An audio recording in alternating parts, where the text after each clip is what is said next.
नमस्कार, हमारी खास पेशकश प्रजा के पहरेदार में आपका स्वागत है। प्रजा के पहरेदार में आज हम एक बार फिर देश की सबसे बड़ी पंचायत की बात करेंगे, जिसमें पिछले कुछ दिनों से लगातार चर्चा हो रही है।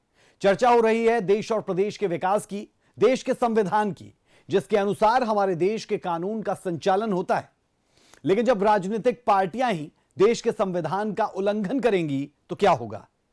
इसी मुद्दे पर लोकसभा में चर्चा हुई, जहां संविधान को लेकर पक्ष हो या विपक्ष, दोनों में जमकर एक दूसरे पर आरोप लगाए। इस दौरान कई बार हंगामा भी हुआ।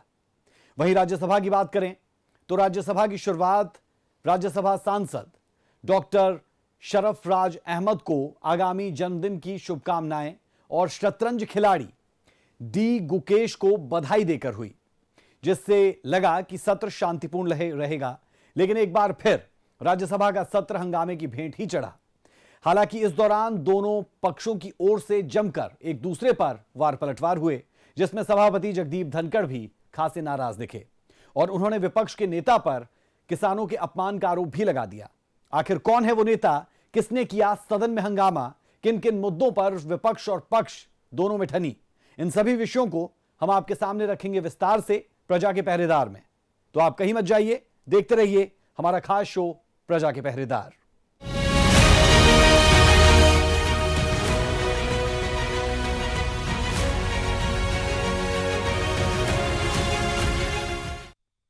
लोकसभा सत्र की शुरुआत प्रश्नकाल के साथ हुई। इस दौरान कई सांसदों ने अपने प्रश्न को पटल पर रखा, जिस पर संबंधित विभाग के मंत्रियों ने अपना जवाब भी दिया। जिसके बाद लोकसभा अध्यक्ष ओम बिरला ने शतरंज खिलाड़ी डी गुकेश को बधाई दी। जिसके बाद सदन में शुरू हुई संविधान पर चर्चा, जिस पर सबसे पहले केंद्रीय मंत्री राजनाथ सिंह ने सदन को संबोधित किया और अंग्रेजों के शासनकाल का जिक्र करते हुए देश की आजादी और संविधान के निर्माण का जिक्र भी किया गया।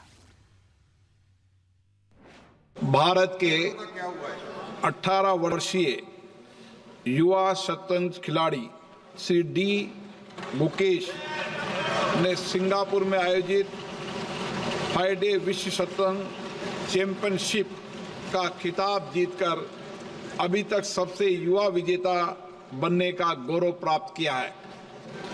श्री गुकेश की इस जीत से संपूर्ण राष्ट्र में उल्लास एवं उत्साह का वातावरण है। एक बार फिर से अध्यक्ष महोदय, भारत की तकदीर भारत के लोगों के हाथों में थी। स्वराज का जो सपना भारत के स्वतंत्रता सेनानियों और आम भारतीयों ने देखा था, वह पूरा हो चुका था। अध्यक्ष महोदय, हम भारत के लोगों ने 26 नवंबर 1949 के दिन संविधान को अपनाया था, अधिनियमित किया था और उसे राष्ट्र को समर्पित किया था।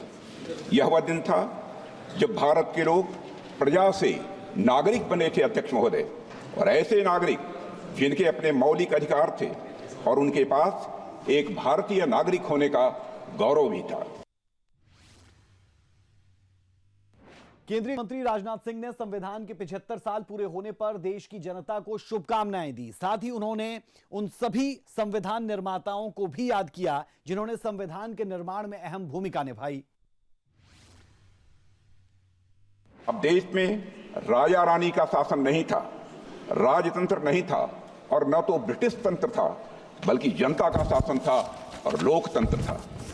अध्यक्ष महोदय, मैं अपनी बात को आगे बढ़ाने से पहले संविधान को अंगीकार करने के 75 वर्ष पूरे होने के उपलक्ष्य में इस सदन और समस्त देशवासियों को हार्दिक बधाई देता हूं।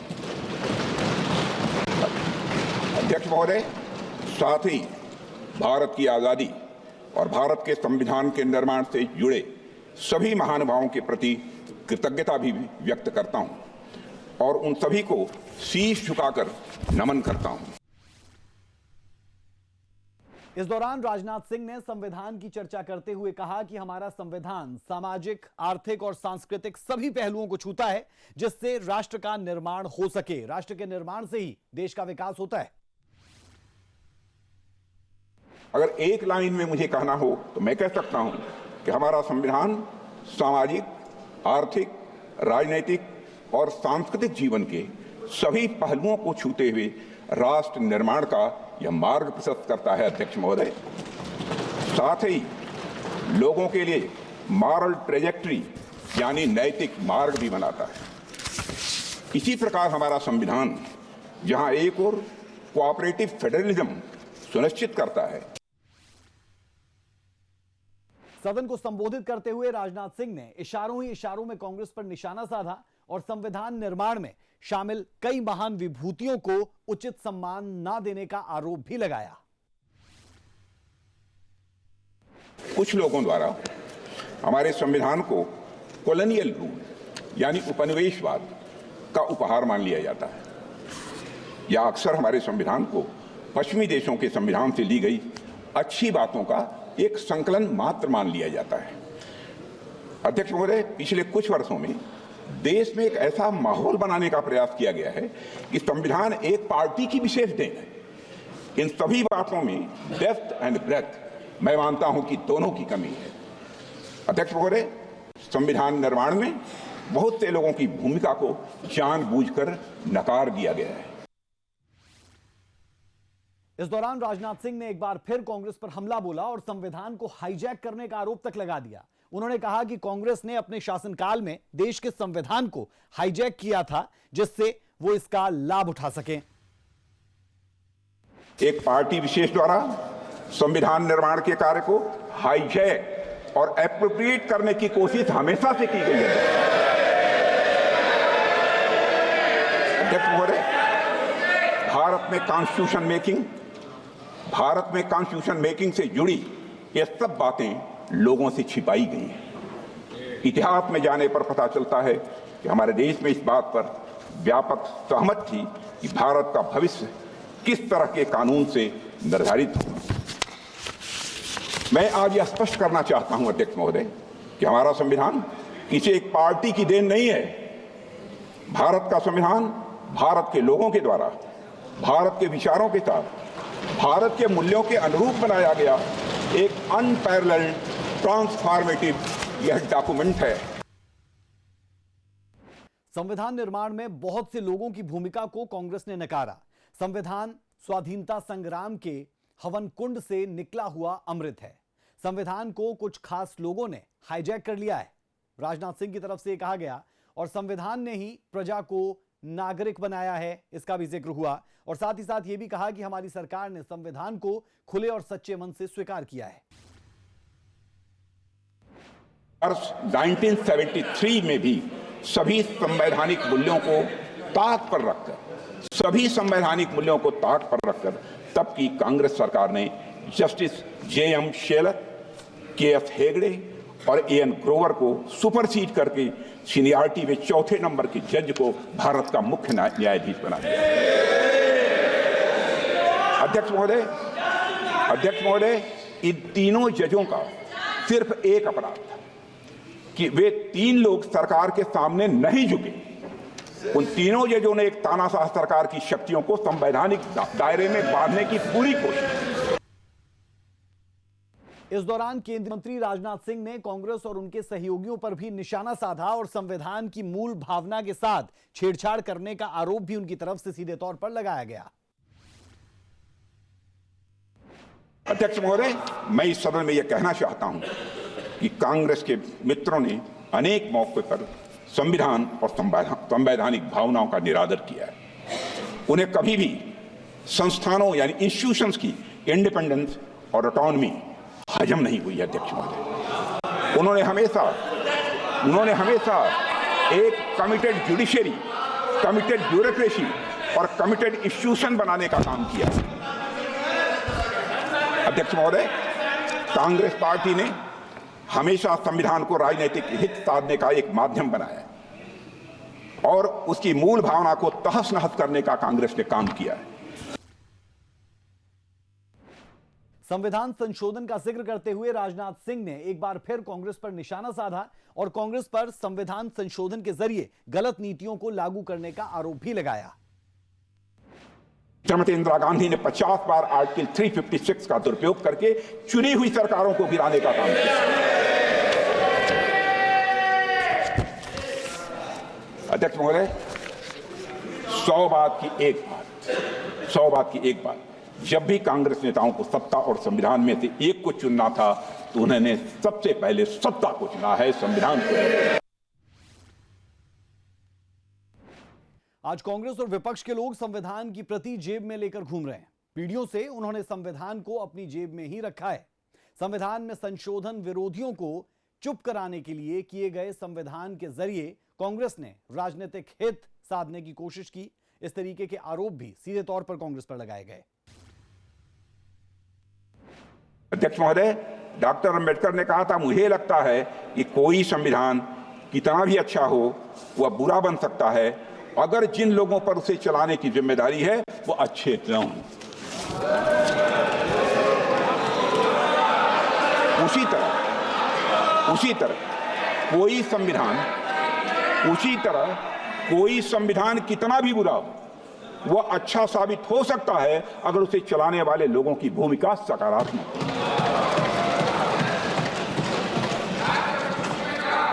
ये राजनीति का चरित्र है। राजनीति का चरित्र है, जैसे व्यक्तियों के हाथों में जाती है वैसी बन जाती है। राम के हाथों में जाती है तो भक्त बन जाती है, कृष्ण के हाथों में जाती है तो युक्ति बन जाती है, आजाद भगत सिंह अशफाकुल्लाह खां जैसे हाथों के में जाती है तो मुक्ति बन जाती है। इस दौरान गृह मंत्री राजनाथ सिंह ने डॉक्टर भीमराव अंबेडकर की पंक्तियों का भी जिक्र किया और बताया कि देश का संविधान अगर गलत हाथों में चला जाता है तो देश का हाल क्या होता है। जिसको तोड़ने का काम शुरू हो चुका है। लैटरल एंट्री और निजीकरण के जरिए ये सरकार आरक्षण को कमजोर करने का काम कर रही है।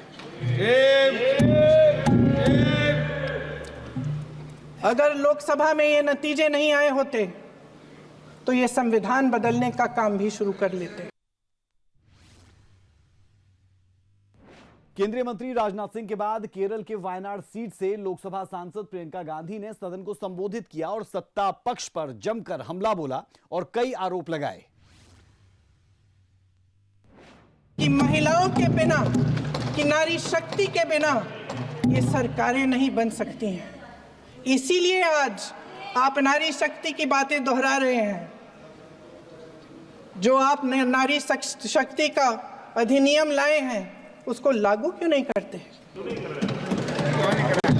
वो 10 साल बाद लागू क्यों होगा? क्या आज की नारी 10 साल इंतजार करेगी उसके लागू करने के लिए? इस दौरान प्रियंका गांधी ने नारी शक्ति अधिनियम का भी मुद्दा उठाया और सरकार पर राजनीतिक फायदा उठाने का आरोप लगाया। साथ ही उन्होंने सरकार से इस अधिनियम को लागू करने का सवाल भी किया। लैटरल एंट्री और निजीकरण के जरिए ये सरकार आरक्षण को कमजोर करने का काम कर रही है। अगर लोकसभा में ये नतीजे नहीं आए होते तो ये संविधान बदलने का काम भी शुरू कर लेते। सदन में प्रियंका गांधी ने बेरोजगारी, महंगाई के साथ साथ किसानों का भी मुद्दा उठाया। खेती के लिए किसानों को पर्याप्त मात्रा में डीएपी उपलब्ध न कराने का आरोप भी लगाया गया। आज आपको पहचानना पड़ रहा है कि महिलाओं के बिना, कि नारी शक्ति के बिना ये सरकारें नहीं बन सकती हैं। इसीलिए आज आप नारी शक्ति की बातें दोहरा रहे हैं। जो आप नारी शक्ति का अधिनियम लाए हैं उसको लागू क्यों नहीं करते? वो 10 साल बाद लागू क्यों होगा? क्या आज की नारी 10 साल इंतजार करेगी उसके लागू करने के लिए? इस दौरान प्रियंका गांधी ने हिमाचल का भी जिक्र किया और केंद्र सरकार पर एक व्यक्ति को लाभ पहुंचाने का आरोप लगाया जिससे किसान बदहाल हैं। ये सरकार बेरोजगारी और महंगाई से जूझ रही हमारी जनता को क्या राहत दे रही है? कृषि के कानून भी बड़े बड़े उद्योगपतियों के लिए बन रहे हैं। सही एमएसपी को छोड़िए, डीएपी तक नहीं मिल रहा है।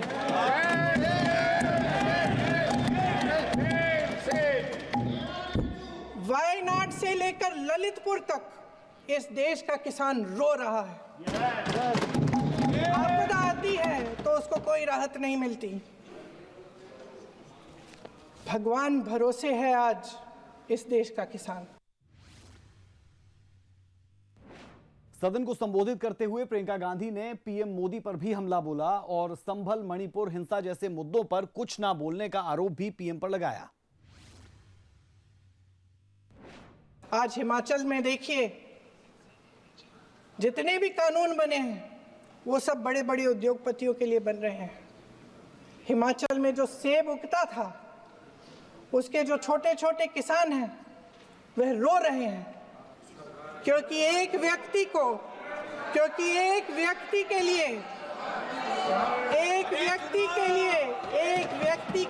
सब कुछ बदला जा रहा है। अडानी जी को सारे कोल्ड स्टोरेज प्रदेश की सरकार ने नहीं दिए। अडानी जी को सारे कोल्ड स्टोरेज आपकी सरकार ने दिए।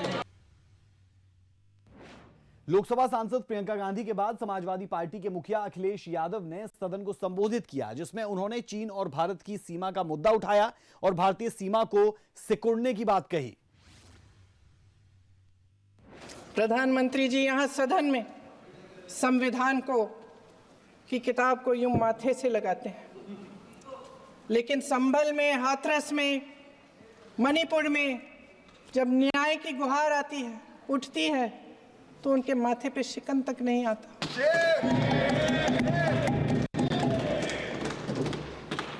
शायद समझ नहीं पाए हैं कि भारत का संविधान संघ का विधान नहीं है।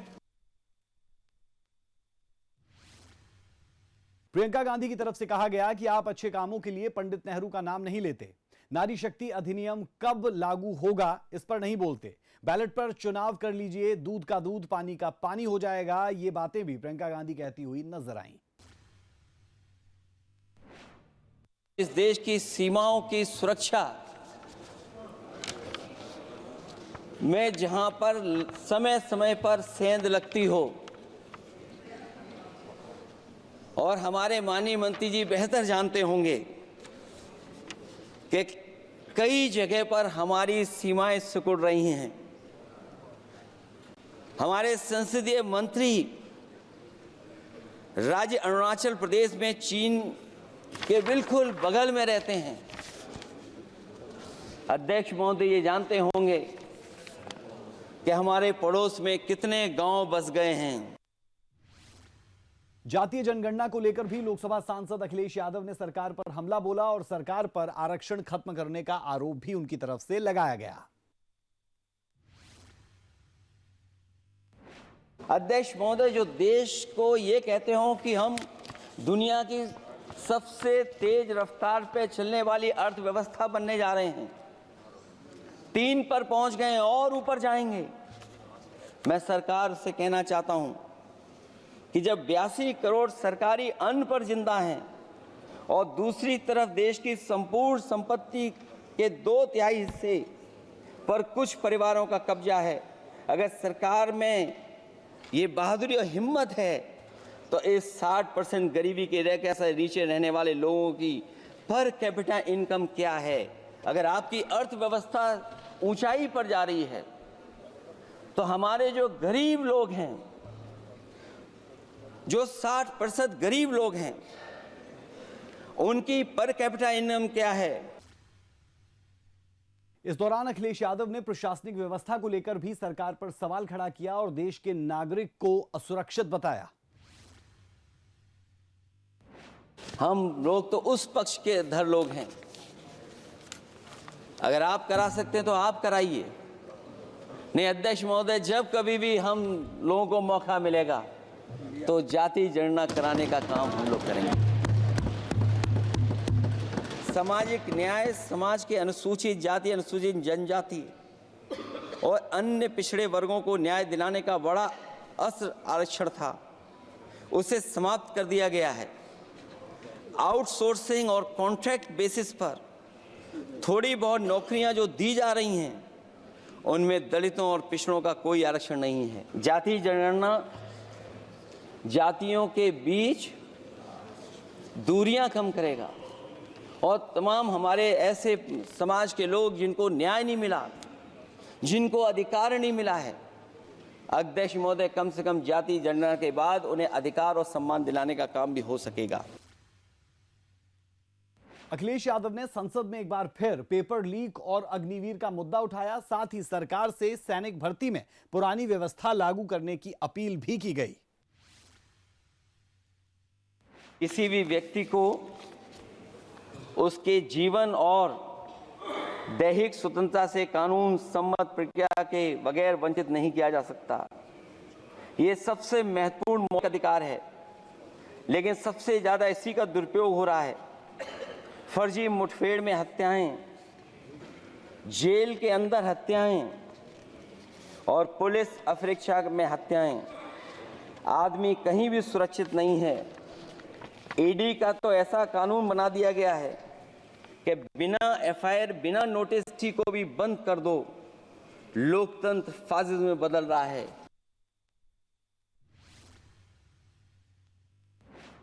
पंचायती राज मंत्री राजीव रंजन ने सदन को संबोधित करते हुए विपक्ष पर जमकर हमला बोला और विपक्षी पार्टियां संविधान के उल्लंघन का जो आरोप लगाती है उसे निराधार करार दिया।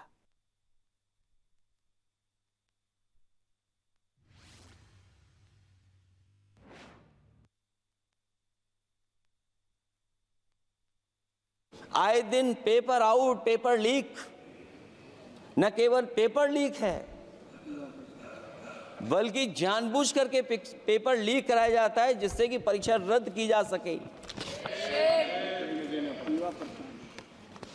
और जो अग्निवीर वाला सवाल था वो आज भी वैसा ही का वैसा है।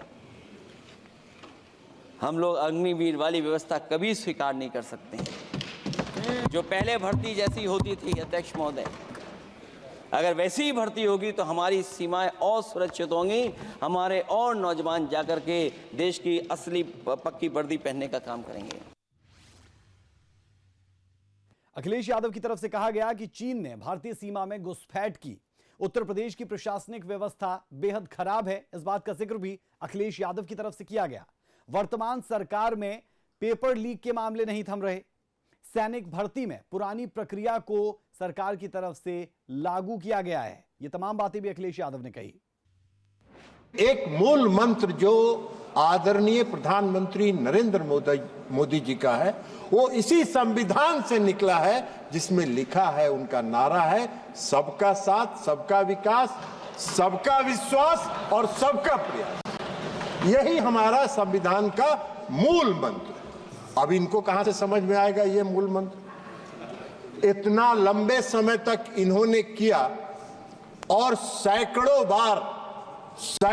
बार उदाहरण है जब इन्होंने संविधान की धज्जियां उड़ाई। और आज यही कारण है कि संविधान ने उनको वहां बैठा दिया जहां 15 साल से टहल रहे हैं। राजीव रंजन ने इस दौरान प्रियंका गांधी और अखिलेश यादव के जातिगत जनगणना वाले बयान पर भी पलटवार किया और राजनीति करने का आरोप भी लगाया। अपनी गद्दी बचाने के लिए और अपने स्वार्थ की सिद्धि के लिए इन लोगों ने संविधान का किया। आरक्षण की बात कर रहे हैं। कांग्रेस नकारात्मक प्रचार करके हरियाणा में, महाराष्ट्र में घूम घूम के प्रचार कर रही थी कि नरेंद्र मोदी जी आरक्षण समाप्त कर दे। अरे भाई, नरेंद्र मोदी जी ने तो सब दिन कहा और ताल ठोक के कहा है कि आरक्षण नहीं समाप्त होगा। नरेंद्र मोदी जब तक है तब तक आरक्षण समाप्त नहीं होगा। आप कौन सा नकारात्मक प्रचार कर रहे हैं? आपने क्या किया? आपके पूर्वज ने क्या कहा था? आपके पूर्वज ने क्या कहा था? डॉक्टर अंबेडकर ने कहा है संविधान के निर्माण के समय, आरक्षण बैसाखी नहीं सहारा, और वह एक सहारा है उन वर्गों के लिए जो दलित हैं, पिछड़े हैं, उनके उन वर्गों के लिए एक सहारा है। जो सहारा आज मिला हुआ है, आप उसको छेड़छाड़ करते हैं। वहीं राज्यसभा की बात करें तो राज्यसभा का सत्र काफी हंगामेदार रहा। इस दौरान दोनों पक्षों की ओर से तीखी जुबानी जंग देखने को मिली। राज्यसभा में सभापति जगदीप धनखड़ ने सत्र की शुरुआत राज्यसभा सांसद डॉक्टर शरफराज अहमद को आगामी जन्मदिन की शुभकामनाएं देके की। तो इसलिए ये अब अभी चर्चा कर रही थी, बोल रही थी जातीय गणना पर। जरा जातीय गणना पर चले गए। विरोधी दल के नेता अखिलेश जी भी यहां नहीं हैं, अखिलेश जी गवाह हैं। INDIA की मीटिंग हो रही थी बंबई में, मैं बेंगलुरु में सवाल उठा कि जातीय जनगणना पर प्रस्ताव पारित करिए, ये मुंह में टेप लगा के बैठे हुए थे, मुंह में टेप लगा के बैठे हुए थे, मैं भी उसमें था। तो इनकी कथनी और करनी में यही फर्क है, ये अपने राजनीतिक इस्तेमाल के लिए नारा और अपने फायदे के लिए नारा के रूप में इस्तेमाल करते हैं। शांतिपूर्ण सत्र की शुरुआत होने की कुछ ही देर बाद सदन में एक बार फिर हंगामे का दौर शुरू हुआ। इसे लेकर बीजेपी सांसद नीरज शेखर ने विपक्ष पर निशाना भी साधा और सभापति पर की गई व्यक्तिगत टिप्पणी को लेकर नाराजगी जाहिर की। हरियाणा में हुआ, महाराष्ट्र में हुआ और आने वाले समय में इस देश का किसान, इस देश का ओबीसी कभी आपको माफ नहीं करेगा। सभापति जी, मैं व्यक्तिगत रूप से बहुत पीड़ित हूं और न केवल मैं पीड़ित हूं, बस इस देश का हर एक नागरिक पीड़ित है। जो टिप्पणी आज हो रही है, आज मैं देख रहा हूं हर बात पे अभी भी टिप्पणी कर रहे हैं आपके ऊपर। ये लोग आज तक समझे नहीं कि इस देश के लोग क्या चाहते हैं। एक किसान का बेटा अगर इतने सर्वोच्च पद पे बैठा है तो आप लोगों को क्या तकलीफ है? कांग्रेस के एक एक सदस्य को क्या तकलीफ है, मेरे को समझ नहीं आता। विपक्ष के लोगों को क्या तकलीफ है? आप पे तो आपके विश्वास प्रस्ताव लेके आए आप लोग, तो कैसे उनसे बात कर रहे हैं? मुझे तो कह रहा है इन लोगों को वॉकआउट कर देना चाहिए। मैं आपसे आग्रह करना चाहता हूं सभापति जी कि इन लोगों ने 14 दिन का समय था, नहीं आप तो परेशानी हो रही है इन लोगों को। राजीव रंजन की तरफ से कहा गया कि कांग्रेस ने संविधान के साथ छेड़छाड़ की है और साथ ही साथ जातिगत जनगणना को लेकर भी कांग्रेस पर आरोप लगाया कि वो इस पर राजनीति कर रहे हैं। वहीं अगर बात करें नीरज शेखर की, तो नीरज शेखर की तरफ से कहा गया कि सभापति का अपमान कांग्रेस की तरफ से किया गया है, जो बिल्कुल सही नहीं। साथ ही साथ कांग्रेस ने किसानों का भी अपमान किया। नीरज शेखर इस पर भी फोकस करते हुए नजर आए।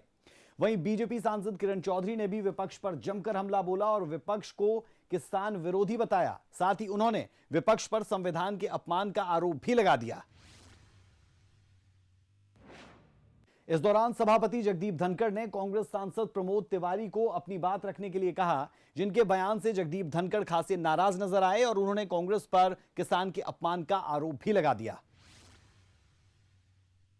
प्रमोद तिवारी जी, ध्यान रखिए, पूरे दिन 24 घंटे आपका यही काम है और मानकर चलिए किसान का बेटा हूं, कमजोरी नहीं दिखाऊंगा, देश के लिए मर जाऊंगा, मिट जाऊंगा।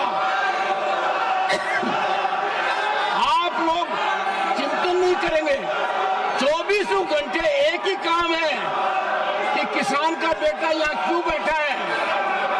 मैं आंखों से देख रहा हूँ, पीड़ा महसूस कर रहा हूँ। मेहरबानी कर कर दिल टटोलिए, मेहरबानी कर कर कुछ सोचिए। मैंने इज्जत देने में कोई कमी नहीं रखी है। And look at the gesturing, look at what you are saying. मैंने बहुत बर्दाश्त किया है। आज का किसान खेत तक सीमित नहीं है, आज का किसान हर जगह कार्यरत है। इसके बाद सभापति जगदीप धनखड़ ने नेता प्रतिपक्ष मल्लिकार्जुन खड़गे को बोलने के लिए कहा, लेकिन वो अपनी बात रखने की बजाय सभापति पर आरोप लगाते नजर आए, जिस पर सभापति जगदीप धनखड़ ने भी पलटवार किया।